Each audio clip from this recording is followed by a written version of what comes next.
Welcome to Sports Talk with Tonsoni, the Indiana Baseball Edition. I'm your host, Brian Tonsoni, and along with Chris Feeney, Josh Bennett, Cassidy Palmer, and Carl James, we will be bringing you information on Indiana baseball. Hope you enjoy the show.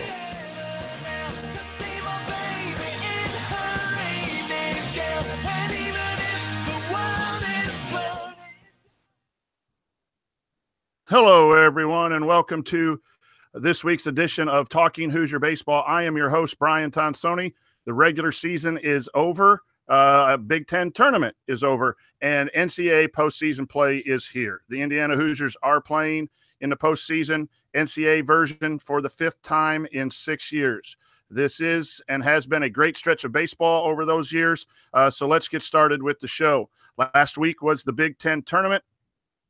Game one, Indiana lost to Illinois 7-1. An outstanding performance by Jonathan Stever until a couple of key errors gave Illinois a 3-0 lead, and they finished it off rather well, 7-1. Game two was a win for the Hoosiers, beating Michigan State 6-5 on an awesome comeback, including a down to the last out 3-run homer. And then to win it in the next inning 6-5 to stay alive in the Big Ten tournament. Game three, unfortunately, was another loss to Illinois 5-4 in walk-off fashion. A better played ball game overall, but a loss nonetheless, knocking us out of the tournament before the semifinal action. Overall, kind of a 50-50 type of a tournament. But we are in the NCAA tournament, and we will talk a little bit more about the Big Ten and also coming up the NCAA preview.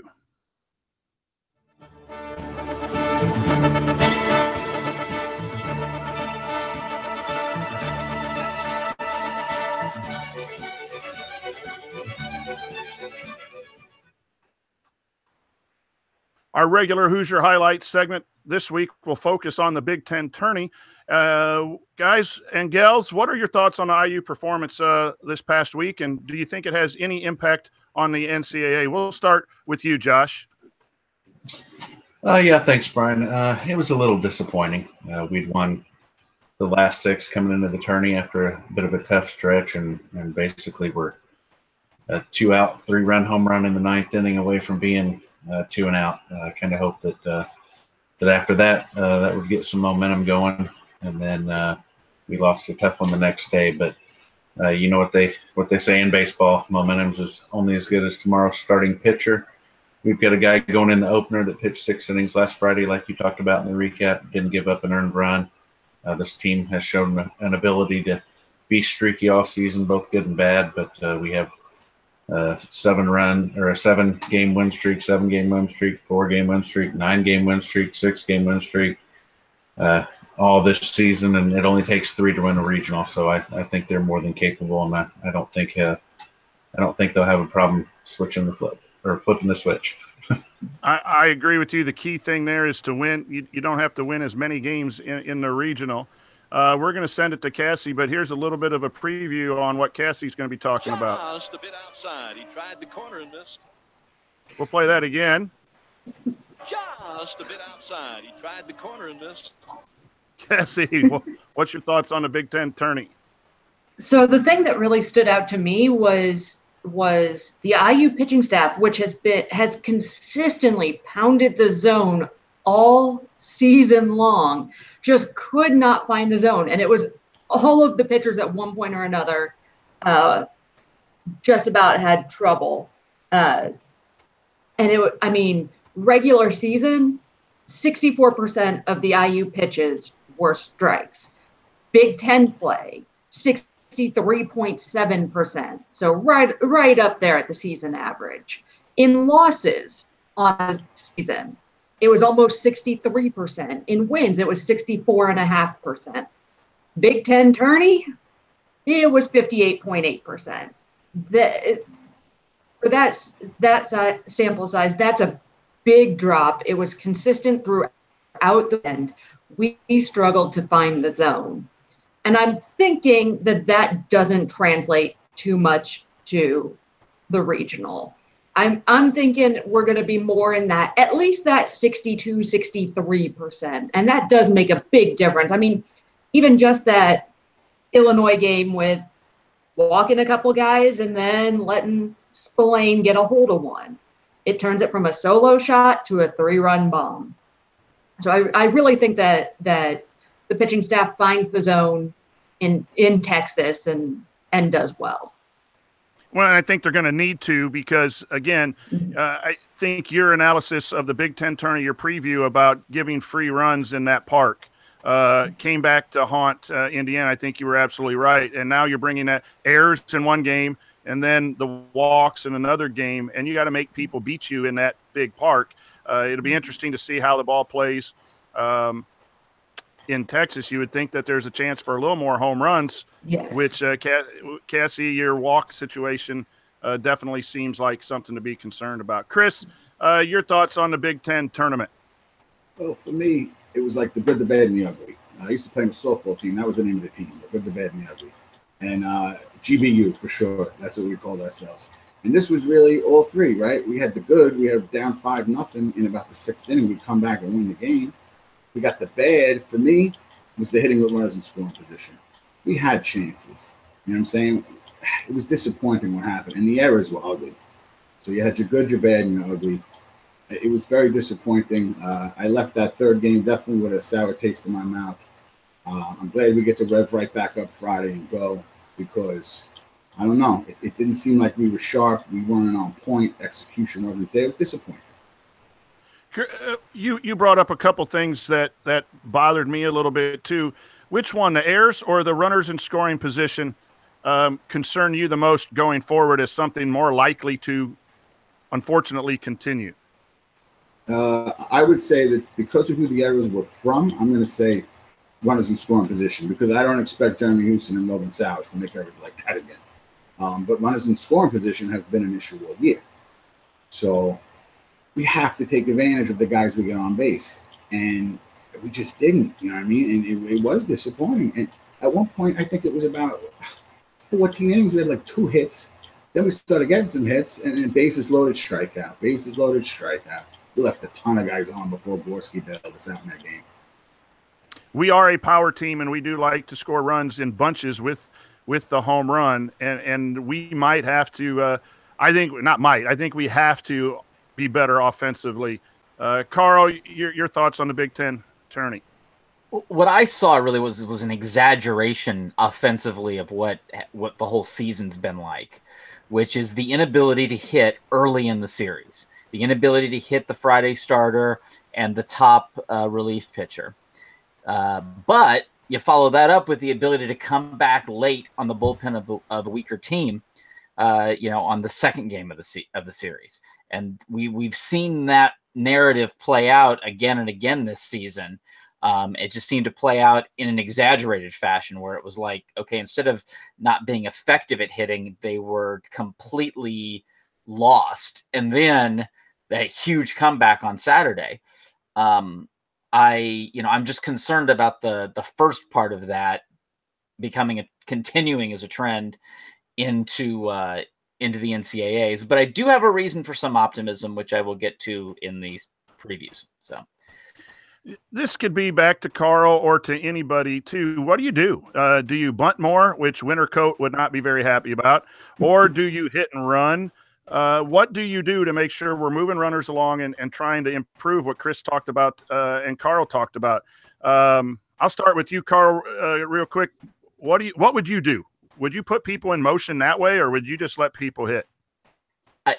The hitters are going to have to figure it out, I think. We know they can hit. We know these guys can hit. The thing that looks to me, and at some point it might be interesting if I could ever get Cassidy to do even more work, because I continually ask her to do stuff. It's like, here, why don't you try this? And she's like nice and happy about it. And I know it's like taking her like 20 hours to dig through this stuff. But at some point in your free time, well after this season, I would be very interesting to look at stats on days of the series. So how are we hitting on Friday versus how are we hitting on Saturday versus how are we hitting on Sunday? And the reason for that is just, it seems to me that at least just just observing it, that the curve that the team is on, from a pitching perspective, maybe goes slightly down. From a hitting perspective, it's like starts all the way down here and then at some point shoots up. And it's not like, we might be facing guys with like a 1 ERA higher than the last guy, but we hit them as if we started with a guy with a 0.5 ERA and ended with a guy with a 9 ERA. And it just doesn't compute to me. But it seems like Josh, sometimes, yeah. Josh, I'm coming to you on the bunting. If you're having a team that's not getting a lot of hits back to back, it would make sense to bunt, get the runner over. In case you get a hit, you get a run scored. But to a lot of us, it seems like the bunting has not been executed extremely well, although we have, I think, some decent numbers. Maybe not decent, but at least okay. Your thoughts on bunting as a method of getting the offense going? Well, I'm fairly old school, as we've talked about in other podcasts.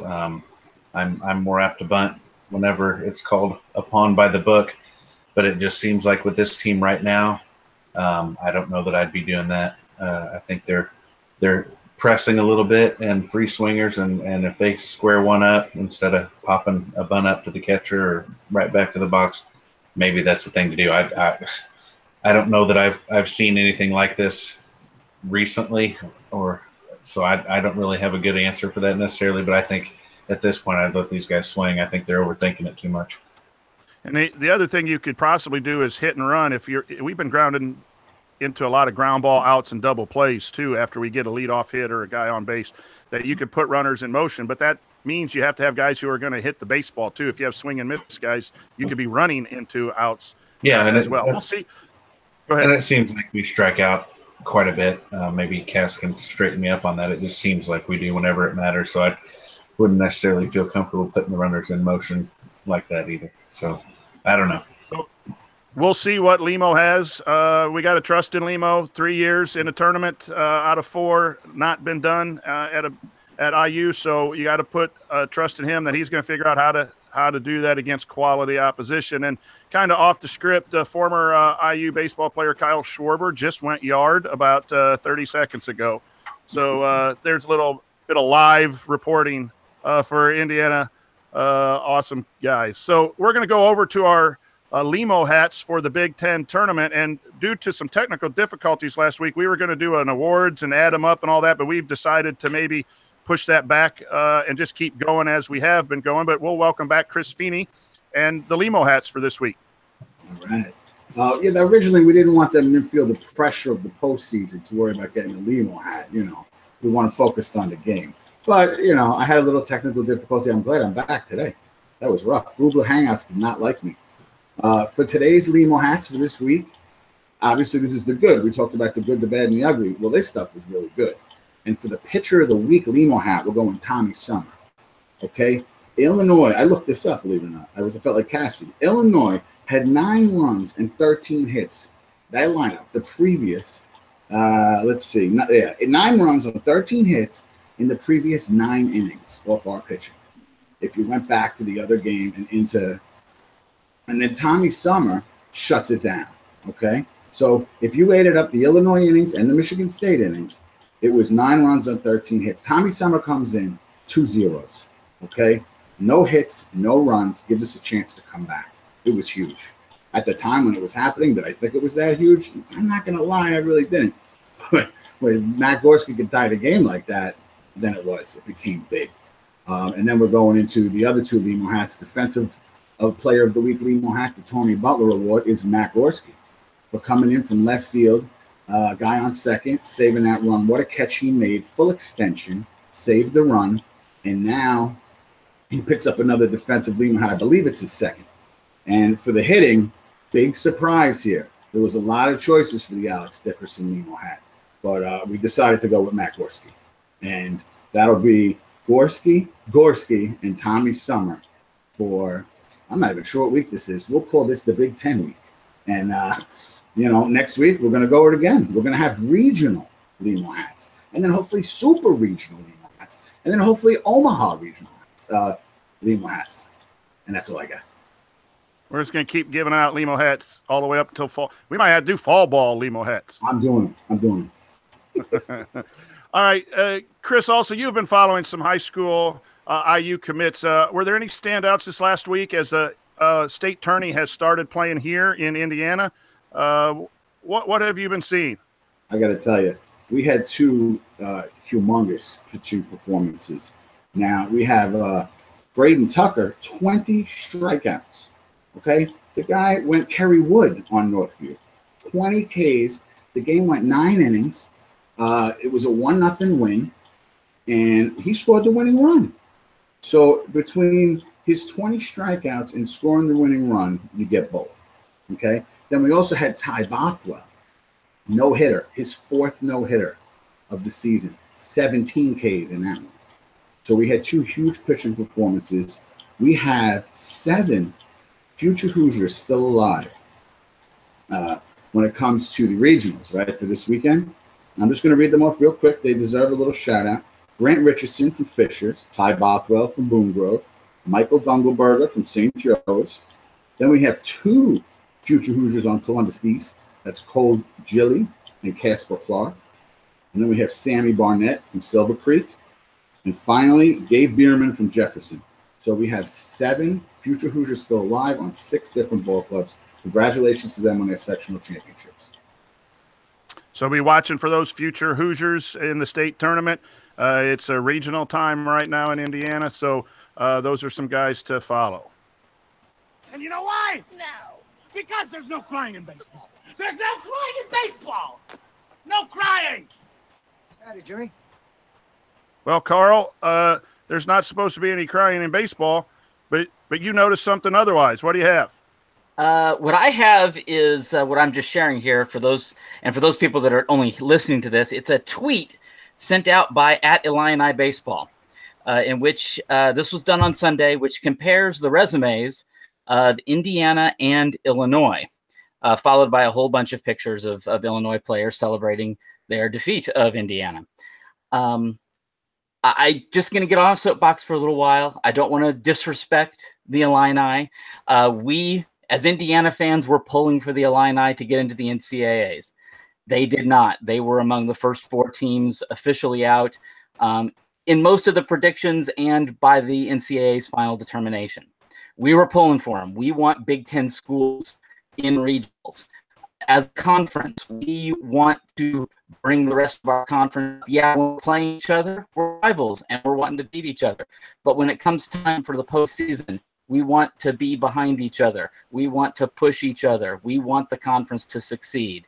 And for Illinois to bring this out, it left a sour taste in the mouths of Indiana fans and possibly even the Indiana team, because it's all about, hey, we were better than Indiana. So that's not what it's about. It's about the best team that you can be. And like, I would have been fine with Indiana is a consensus NCAA pick, probably a 2 seed. And look, we beat them three times. We beat them 3 times and only lost twice. I'm cool with that. But to have all this, hey, this is their resume, this is ours, let's show all these cherry pick numbers. That was not cool. We're the Big Ten. The Big Ten needs to back the Big Ten. I will now get off of the soapbox. Thanks, Carl. Well said. Well said.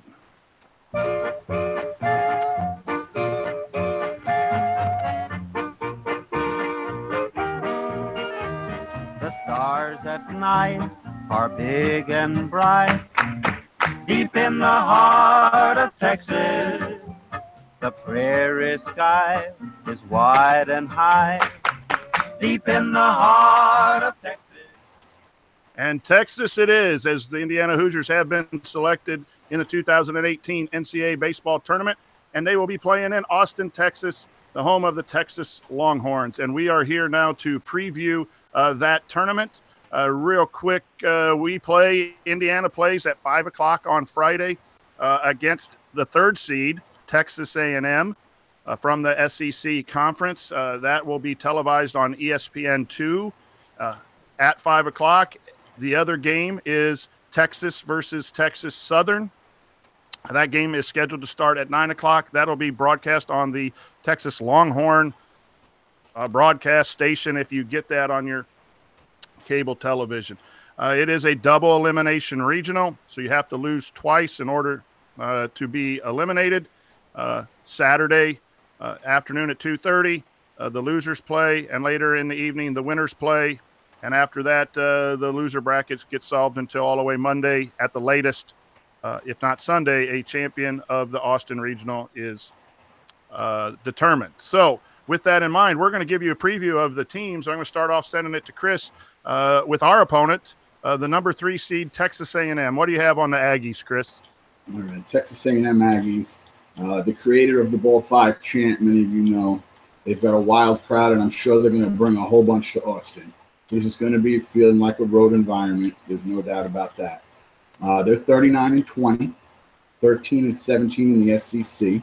They are 18-1 in non-conference home games, and that's pretty much what this is going to be. So something to look at. They made it to the SEC tournament semifinals. They lost to Ole Miss. They were in the Final Four of the SEC. They had 3 players on the All-SEC tournament team. Okay, they were the only team from the SEC to get 3 players on the All-Tourney. They had a pitcher, John DeGaxis. He actually had a no-hitter in the Auburn game until about the 8th inning. I don't know if we're going to be facing him or if they're going to save him for UT, but I guess we'll see. Chris Andrisis, the first baseman, he had 2 homers and 4 RBIs for the tournament. Michael Hellman, the second baseman, he was also a standout in the tournament. They have a Logan. You know, we got a couple Logans. They have a Logan also, Logan Foster. He leads their team in home runs with 8. Braden Shoemake, he is their average and RBI leader, 329, average, 44 RBIs. They have 7 guys with 5 home runs or more. Okay, this team is deep throughout. This team, I was looking at, I mean, I did the preview for all 3, and I think this is the team to beat at the regional. Okay, their RPI is the best. I know that. They're in the teens. They were just deep throughout. It seems like, okay, they lost a couple series in the SEC, but who doesn't? From what I understand, what's held against them is their conference record in the SEC. But I can't imagine the opposition they're facing. You know what I mean? Now, the other pitcher we might face could be Mitchell Kilkenny.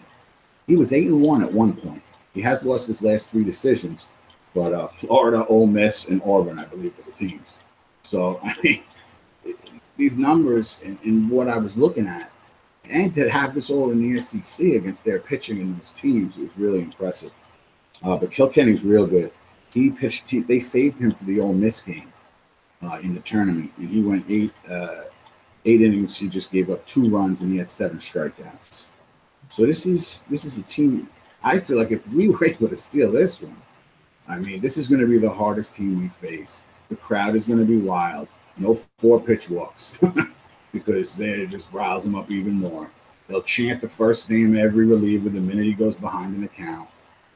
We're going to have to focus. This could be the rowdiest environment this team's played in years. Probably going back to Nebraska Big Ten tournament. Because you remember, we really didn't get the real Kentucky crowd last year. They didn't really want to show up for the day game. This is going to be wild.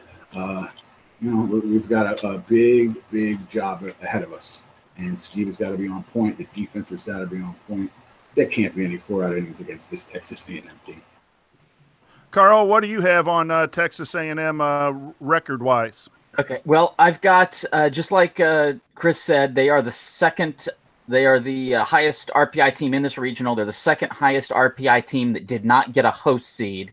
They are the highest 3 seed with a 15 RPI. And he's exactly right. It's about that SEC regular season record of 13-17. That same record paired with no tourney wins is what kept Kentucky from even being in the tournament. But as Chris also said, this team went 3-1 in the SEC tourney, and that's why they are still alive. The most interesting thing, and this is kind of where I was alluding to before about the hope piece, is that the one area this team has struggled in has been the first game of a series. IU is 8-7. These guys are 7-8. They have generally lost the first game of the series more than they have won it. So if there is a time to get them, it's now. Because you get to the 3rd game of the series, and remember, they're mostly playing the same teams in these calculations. They're 11-4 on the Sunday games or the third games. We're also 11-3. So we're tracking kind of similar to that. So I think it's advantageous that we are in this weird scenario getting them in the first game. That's going to be the big advantage. Now they get into later in the tournament. If this team manages to, let's say, get into the losers bracket and then come up deep, they're practically unbeatable. They're 13-1 in midweek games. So I think it's important, very, very important, that we jump on them right away. And Cassie's going to provide some key and unique stats for each of the opponents that we might face during this regional. And Cassie, start us off with Texas A&M. So the part that stood out to me was their whip, their walks and hits and pitched. It's just 1.24, which is 18th best in the NCAA. And when you pair that, they have a staff ERA of 3.23, which is not that much worse than IU's at 2.95. So that they're a solid pitching team, but they're really not allowing runners on base. And so that is going to be key. If we can get runners on base and move them around, that's going to be huge against this team. For comparison, IU's whip is 1.27. So just 0.3 higher and good for 25th in the country. And then the interesting stat I found was that while they don't have a ton of stolen bases, they actually have fewer stolen bases than IU does, but they've only been caught stealing 5 times. They're 41 of 46, so they're successful almost 90% of the time. So that'll be something to watch. When they choose to go, they're successful. And it seems like runs are going to be a premium in that first game with the pitching staff. And so all of our discussions so far about runners in scoring position, bunting, moving runners along, being consistent hitting. The thing that stood out to me real quick was when I looking at the overall stats of the pitchers is most of the starters have more innings than hits, and that's why the whip is so low. But it seems like they have some solid pitching, which seemed a little bit better than the next team that we're going to talk about, which is the host. Texas Longhorns are the #1 seed, and the host will be playing in their home park. Chris, lead us off on our evaluation of the Texas Longhorns. All right. 37-20 for Texas, 17-7 in the Big 12. They were the regular season champs. They did go out 2-0 though in their tournament, so they're coming off a 2-game losing streak. They have, I would think, the player of the regional as far as going into it is Cody Clemens. He's hitting .341. He scored 53 runs, 61 RBIs, 19 bombs. The player of the year in the Big 12. So he's the bat we're going to have to deal with. It's going to be an issue. David Hamilton, 28 steals. Okay, he's going to be moving around the bases. But again, you mentioned the pitching is not the same as A&M. ERA is about 4, about 5.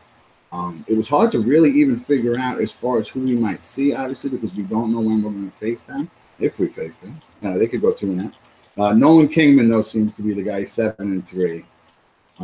Something I did notice, they go in ruts where they don't score runs.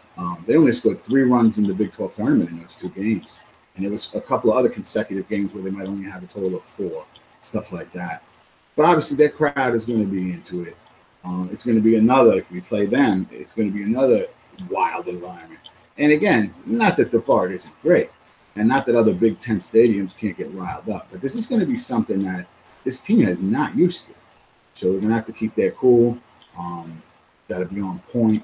Now, with Clemens, pick your poison. You know what I'm saying? If we have to, don't let him beat you, is what I'm saying. All right? Don't be a hero. If you got to put a guy on base, if you just go to somebody else. That would be my opinion on Mr. Clemens. And expect a loud crowd, expect a lot of pressure situations. And, maybe we don't even face the Longhorns. You never know how these things work out. And Carl, what can you tell us about Texas? Continuing the theme of the bizarre nature of this regional, this is the lowest RPI among all of the hosts at 22. They are in this hosting position due exclusively to their 17-7 #1 finish in the Big 12. which they at least have the benefit of it being a completely balanced schedule because the Big 12 only has 9 members and everybody can play each other. They did go 0-2 in the Big 12 tourney, but that apparently was not an issue for the committee as they assigned them a host. We are likely to face them in the second, third, or later games. In the second games this year, that's where they've been the weakest. They are 8-6 so far, while we have now climbed up to 11-4 in second games. So second games have been a strength for Indiana this year, and not so much for Texas. So that's an area where they may be vulnerable. In third games, they're a little bit better, 9-4, while we are 11-3. They have been pretty strong in midweeks, 12-4, while we've been 8-3. We obviously didn't play as many because, well, we're in the north and we had more games canceled. But that's the host Texas. Again, just like Indiana, this is a team that kind of gets better as the week gets along. So part of the trick is to get at them early. Cassie, the key and unique stats for the Longhorns. Yeah, so Texas, the key stat for them is they don't give up unearned runs. On the season, they've given up just 32, which is actually the same number that IU has given up, but in, I believe, 2 more games, something like that. And this is really important because, kind of going off what Chris was saying, don't have the best pitching staff. They allow runners to reach base. So they're not giving themselves a lot of wiggle room on errors. So they really have to keep up with that. If they start committing errors, it could snowball for them pretty quickly with that pitching staff. And then the interesting stat, kind of going off of that, they've turned 63 double plays on the season, which is good for 4th in NCAA. And they're 3rd in double plays per game at just over 1. So they do have the defense to back up their pitching. Their pitching's not stellar, but they do have the defense. And we hope that we're playing them in Saturday night in the winner's bracket. That would be ideal, with the chance to advance to the championship with the win in Game 2. And we look forward to facing the Longhorns. The third team is the 4th seed, Texas Southern. Chris, what can you tell us about Texas Southern? Okay, they had the Tigers, the Texas Southern Tigers. They were 27-26 for their record and 17-6 in conference. Their overall record's only 1 game over 500, but I looked at the schedule. They scheduled hard, man. They were playing a lot of good teams, and they didn't win that many of them. But once they got into conference, they dominated. This is their back-to-back SWAC tourney title. They have a really good number 1, Aaron Solis. Obviously, he's not going to pitch in the second game. He's going to hopefully knock Texas, give them their first loss. And then we'll face their second guy, Peyton Schreider. He's 4-6 with a 5.56 ERA. These guys have a lot of offense. And again, when I looked at the A&M stats, they might not have been so big numbers-wise, but I know who they were playing. Now, this team's numbers are way up, but I also know who they're playing. So we got to, grade it on the curve. Christian Sanchez, 17 home runs, 60 RBIs, hitting 340. Then you got Cameron Dukes. He's hitting 396, 91 hits, 22 doubles, 65 runs scored. And he's also their speedster with 30 steals. So these guys can score too, man. Hopefully I know you said hopefully we're playing Texas Saturday. I'd rather play Texas Southern. I'm going to go with that prediction. Tigers and Hoosiers Saturday night at 7. I'm in. I agree with you on that one. Carl, Texas Southern. Texas Southern, by RPI, is the lowest RPI team in the entire NCAA tournament at 215th. While Chris was correct about the record, that did include 2 games against Division II schools. So their Division I record is actually 25-26, they're coming into the tournament with a losing record. 17-6 in the SWAC, and they obviously won the SWAC tourney, which is why they are here. And if you look at their game of the week breakdown, it follows along the lines much of what Chris was talking about. Second game, they've been solid, 10-3. They're off a little in a third game, so if we were to face them in an elimination game, we'd be looking at 7-5. Their midweek performance has been atrocious, but that goes right along the lines with what Chris is talking about. They have scheduled a extremely tough midweek rotation outside of their conference, and they're only 2-11 in that. But that's partially because of just the level of play they've been playing in midweeks has been a lot more significant than in their conference week series. But this is a team that overall, that entire trend line, including during series, is that they start strong and get weak. So the goal there would be, if you were to face them later. And the good news is we can't obviously face them first because we're with A&M first. So, that's what I've got on them. Cassie, Texas Southern stats. So the key stat for them really is their offense, is their batting average. They're hitting 307 as a team, which is absolutely nuts. They've got a pair of guys who are both above 380 and another one almost 350. Like these guys can absolutely hit. And that's really important for them with a staff ERA of 5.23. So this is kind of a first team to 10 wins kind of a situation. They're going to give up some runs, but they're going to score a whole bunch too. And some of that scoring is going to come from their base stealing. They have stolen. I had to read this twice to make sure I was reading it correctly. They have stolen 114 bases in 144 attempts. That's the sixth most in the NCAA. And if I remember correctly, they have the fewest games of anybody in this regional at 53. And so their per game average is at 2.15, which is good for fifth in NCAA. So these guys they run often, and they run well. So that's going to be a big test for Feynman and Cross behind the plate, and the pitchers as well. Cassie, you have great stats and you have great discipline too, because you didn't read the entire script as it was on the script. Nope. That was well done. The interesting thing from my vantage point for Texas is, what do you do with your pitching staff? It's, I always think you throw your best to get to the next day, but could they possibly throw their number 2 or their number 3 and save their guys for later? That's a dangerous scenario, and I know teams do that, but it'll be interesting to see in Friday night's nightcap just what the strategy is with Texas pitcher. What they're going to do. That's always interesting with the 1-4. And Carl, you can attest to there are some ones that got tough 4s and probably will still go with their aces in those regionals. But this one with the lowest RPI, we may see a throw-off game, but it'd be interesting to see. Josh, we're coming back to you now on a little bit of an IU preview. What do we have to do here to come out, and who are the key performers you think for IU to win this Austin Regional?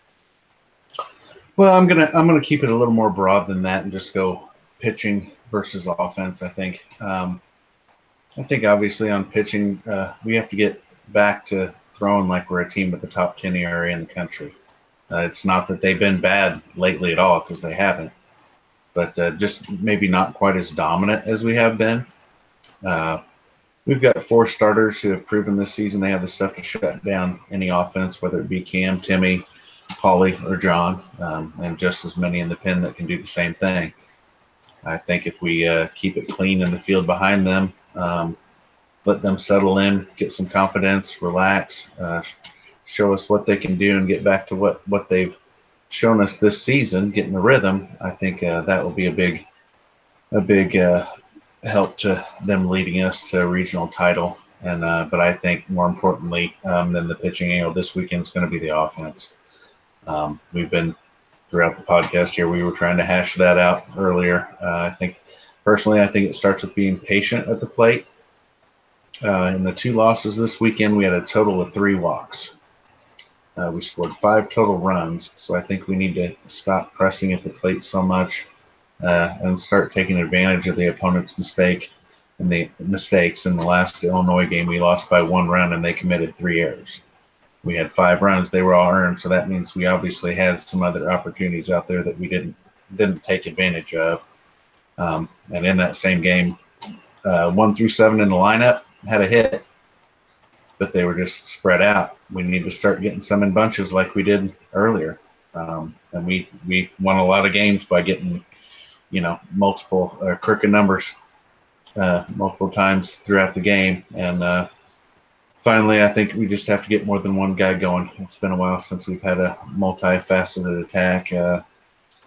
We have one guy going or a different guy coming through big each game, like Cross and Barr did this weekend. But our lineup has too many guys up and down that are capable of carrying the team. And it's just, I find it hard to believe that we can't get more than one of them hot at the same time. Josh, that's an interesting point because this is a talented offense. And we have had some runs of winning streaks, but it seemed like against the better opponents, we have not all been hot at the same time. And this is the time to do it. I have a follow-up for you on pitching too. It seems like we found some new arms in the bullpen. Some old arms that we relied on have struggled down the stretch. How important is it for all of them to refine their groove in a 3 or 4 or 5 game regional setting, in your opinion? Oh, I don't think we need more than 1 or 2 to click. If our starters do what they're capable of doing, I don't think we need 4 guys in the bullpen to take care of that, because John and Paulie are more than capable of eating up 7, 8, 9 innings. Then you have Matt or Cal come in, or I don't think it'll take a whole lot of those guys to click at the same time in the bullpen, as long as the starters get things going, and they're obviously proven, so they can happen.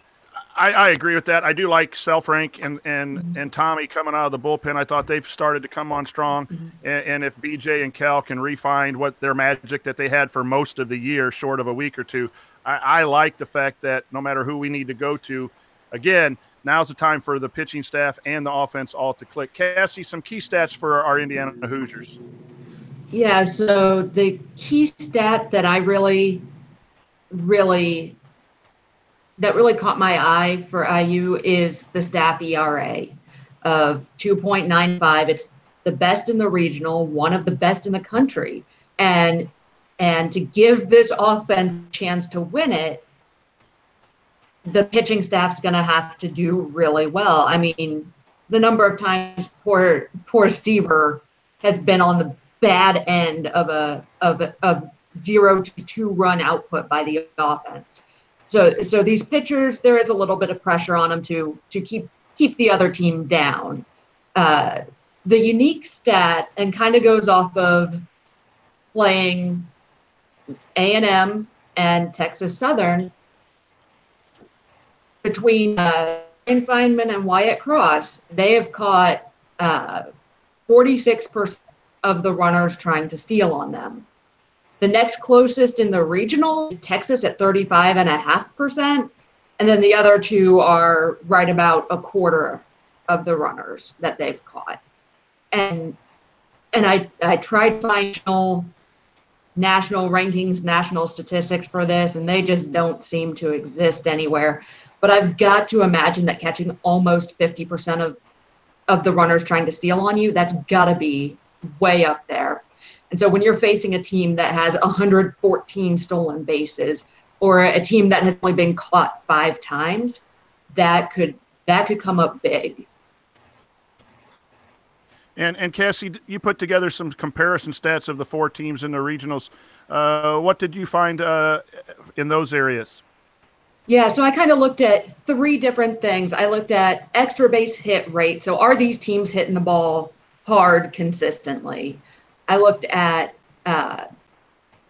free passes, walks, and HBPs, both for pitching and offense. I looked at fielding percentage, kind of trying to get a more well-rounded picture of these teams. And so on the free passes, U and A&M, they just don't free passes. just 10 to 11% of the batters they face. That is really, really low. At the same time, A&M's offense doesn't draw them really well, and right about that 11%. Does a lot of free passes at about 15% of their plate appearances, but they give up 14% of their plate appearances are free passes. And Texas Southern just give up about 1% of their batters faced are walks and HBPs. So that again, it goes with that same pitching staff issue. So this first game for IU, they can try to get the free passes, and that would be a good thing if they can get them, but it's gonna come tough, and that goes both ways. The extra base hits, A&M doesn't hit a high percentage for extra bases, just 27% of their total hits, and this actually matches what the IU staff gives up. They're within half a percentage point of each other. So that's pretty even, and that's a good sign for the IU pitching staff. IU, on the other hand, hits about 30% of their hits are for extra bases, compared to A&M's staff rate of 27%. So something's going to have to give there. Either we're not hitting as many extra base hits, or they're giving up way more than they normally do. Texas also hits a high percentage for extra bases at 33%, but give up 27%. And Southern is about 25% both. On the fielding percentage, this is a very solid fielding regional. Texas, IU, and A&M are all very solid fielding teams. Texas is as high as 24th best fielding percentage in the NCAA at 977. IU is just 1/100th of a point behind them, and A&M is just 300ths of a point below that. So those three teams are all right in there fielding percentage wise. The big different one is Texas Southern with just 966, which is 188th in the NCAA. But the big thing that stood out to me is their opponents have a combined fielding percentage of just 956, which would be the equivalent of 275th in the NCAA. So their opponents are really helping them out a whole bunch. And if these other three teams aren't going to commit those errors, that could be rough for Texas Southern as the 4 seed. Cassie, good stuff as usual. It leads me to wonder what the approach will be if Texas A&M in that first game is around the plate quite a bit. Will we see an aggressive early swings as opposed to taking pitches and getting behind? But then again, the Texas A&M pitching staff doesn't give up a lot of hits, so I'm sure other teams have been aware of that. Yep. And so they're just solid all the way around. I am a little concerned if they're not if they have really good control, that we get in counts that aren't productive for hitters. That could mean some bad swings, some strikeouts, some of those things. It'll be interesting to see the approach there. Thanks, Cassie, for that. Josh, we're going to turn to you now. If after the regional, the winner goes on to what is called a super regional, which would be a best 2 out of 3, and there are 4 other teams in a different pod. Talk briefly about the teams that are playing in the opposite pot of ours for the super regional and who we might meet up with. The Austin Regional is paired up with the Oxford Regional, which is hosted by the number 4 overall seed Ole Miss, the winner of the SEC tourney this past weekend, and that tourney featured 4 of the top 8 national seeds, so you know how strong that team's going to be. The 2 seeds Tennessee Tech, which has a 23 RPI, a near 50-win team, 48 to be exact. They're an at-large out of the Ohio Valley Conference. The 3 seed is Missouri State, who has a 25 RPI. They got the auto bid out of the Missouri Valley Conference, and the 4 seed is the auto bid from the A-10, which is St. Louis. Something to note about this super pairing is that even though they're the 4 seed, if we would get an upset, Tennessee Tech did not put in a bid to host a regional due to the logistics So it's very likely that the winner of the Austin Regional should be in a great position to host this super matchup if there's an upset and Ole Miss doesn't pull it out. Still an outside chance for baseball at the Bart. So we have about we have about 6 or 7 minutes. With the brackets. We're gonna get the bleachers again. Yeah, 6 or 7 minutes left in our show. I'm going to ask some quick questions here of the group, and before we sign off, I'm going to come to you, Cassie. Why does Indiana win this regional? In my mind, IU wins because of pitching depth and the offense stepping up. We need both of those components. And back to you, Josh. Why does IU win the regional? Like Cass just said, we have major league level talent at every position on the field almost. We're battle tested. We've been through a little bit of everything this season. We've got so many guys capable of stepping up and getting it done. So we just need a few of those guys to do it at the key moments like Gorski did the other night, and we can get it done. I think we have to all be hitting on all cylinders. I think that first game is really key. You want to get up in that winner's bracket area, and to win that, I'm going to send it to Carl. Why do we lose the regional? Because we lose one of the first 2 games. The key is to not just the first game. And the truth is, neither the first or the second game is more important than the other. It's the 2 combined. You only get to skip a game if you win them both. So it's you got to get all in on those first 2 games, and you got to find a way to win them. And the struggle Indiana has had has generally been in that first game, and in some cases that second game. Getting both of them at the same time has been a little tricky for this team, and that's the hump they're going to have to get over. Got to try to win the first 2. Chris, coming to you on a little bit of follow-up on Carl. What do you think happens if we lose one of those first 2 games? Do we have the capability of bouncing back through the loser's bracket? And why, if you believe so? I wouldn't think so, no. I would not think so. If we're not sitting there 2-0 going into Sunday, I mean, don't get me wrong. I'm going to root for the whole thing. The team come out of the losers bracket, but gun to my head, that's not happening. For us to win the first 2 games, I feel like they're going to have to play at a little level below, and we're going to have to play at a little level above, assuming we play A&M and Texas.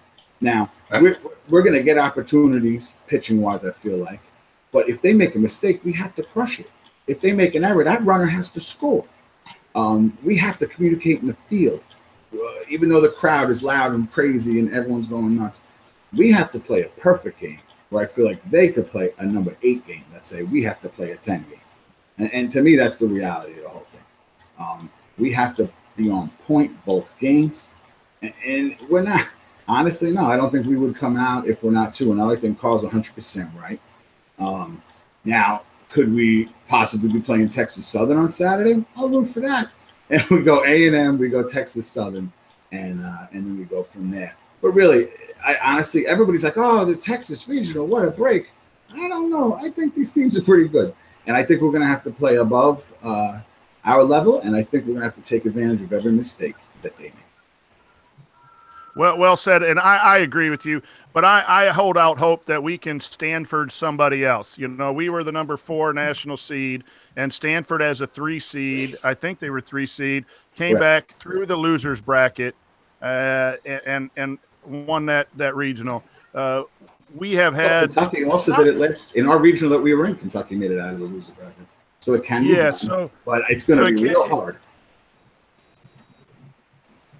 Yeah, I agree. I think it's going to be real hard. My concern is the Friday night offensive struggle that we've had for a while, and against a good pitching staff from Texas A&M.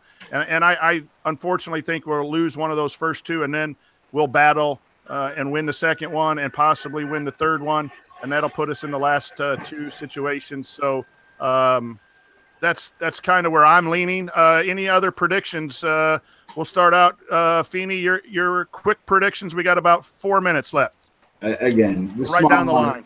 The smart money's not on us. I put my gun to my head. I'm taking the Aggies, but I want to be wrong. I love being wrong. So I'll take Texas A&M 100% lock to win the regional. Cassie. if IU can get past A&M in game 1, I think we win the regional because I think we match up fairly well with Texas and Texas Southern. If IU does not get past A&M in game 1, I think we then battle back to face them again championship. Whether or not we beat them and send it into the Monday if necessary game, I don't know. But I think if we don't get past them, we still have the arms to take out Texas and or Texas Southern. Josh, your prediction? Yeah, I'm with Cass on this. I'm not going to be quite as dire as the other men on this panel, where I think if we get Friday, we have a good shot, because then that means we're stretching. We're not in the loser's bracket first game, and that means our pitching depth will matter. So I don't think we have to go 2-0 to start. I think we need to go 1-1 at least, or at least get the first one. But I don't know where to go with this, honestly. It's a winnable regional. The place will be packed. The atmosphere will be electric. They love their baseball in Texas. Mom and Dad were there last year at a regular season game, sitting next to Roger Clemens, and the place was packed on a weeknight, midweek game. So I wouldn't be surprised with a 2-Q or a 3-game sweep out of this team right now. But hey, it'll be fun. It'll be fun to watch. Carl, your prediction? Well,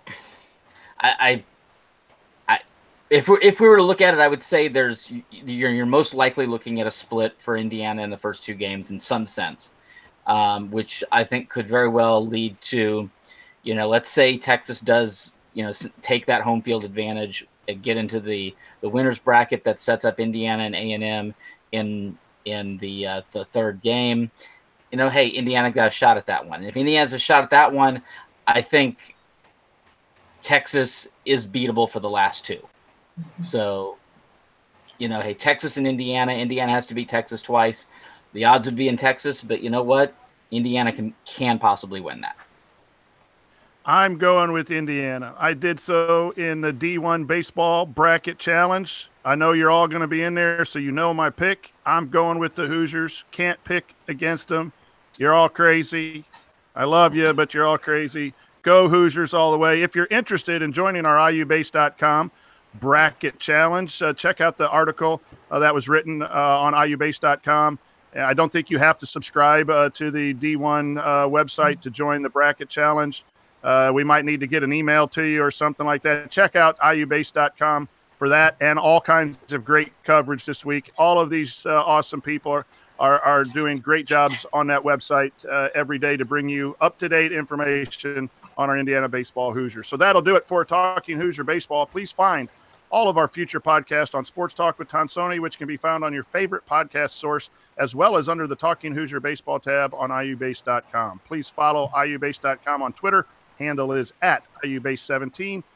Follow this podcast at the Twitter handle of @CUAtTheBart, and visit, as I said earlier, iubase.com to see everything you will need about Indiana baseball for the Austin Regional and beyond. So for the gang, I'm Brian Tonsoni. Go Hoosiers. We'll see you when you come back from Austin victorious.